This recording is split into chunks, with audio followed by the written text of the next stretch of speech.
there's a lot of things that I should have done and I didn't do when she first arrived at our home. I should have taken her to get a welfare check. I should have done, and I didn't. I just.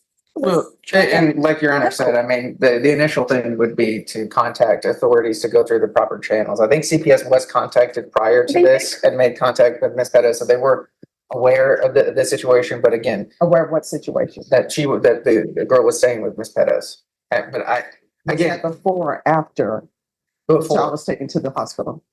before. So Child Protective Services was aware that somebody off the street gave her a child, and she picked up the phone and called Child Protective Services and said, No, Ms. Pettis didn't. They contacted her. So again, I agree with the court. She should have done a lot of different things. I mean, I'm just unpacking things a little bit. So the mother has extensive history with CPS and had different children taken away. So I think CPS was checking into the whereabouts of Ronnie and Howell. All right. That. So that's how CPS found out that the child was in her care. Yes. And CPS did nothing. I mean, CPS workers sometimes, well, many CPS workers are overworked and underpaid, but I'm wondering why would a CPS worker, and this is just a side note, why a CPS worker would leave a child with somebody that a mother just gave to that's a complete stranger. I guess that's something else that needs to be addressed.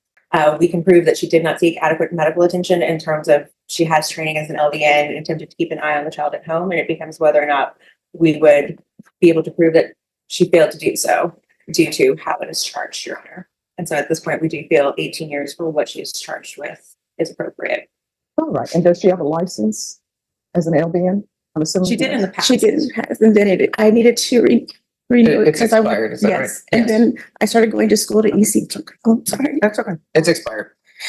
As previously stated, the court is finding you guilty. All right. 18 years in the prison, credit for any time served. There's to be no contact with minors, and there's to be no employment in the future with minors or vulnerable persons, because this is a plea bargaining agreement, because I followed your plea bargaining agreement, and because you waive your right to appeal, you do not have the court's permission to appeal. Because this is a felony conviction, you're not allowed to own or possess any weapons or ammunition. If you have a question over what a weapon or ammunition is, you'll need to speak to an attorney. Do you understand? Yes, Your Honor. All right, we can go off the record. Here's the thing, whether you had your LVN license or not, I saw where you took your dog to the groomers. When a child is sick, you take a child to the doctor.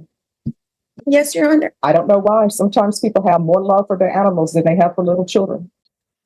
Good luck to you. Thank you. Yes, Your Honor.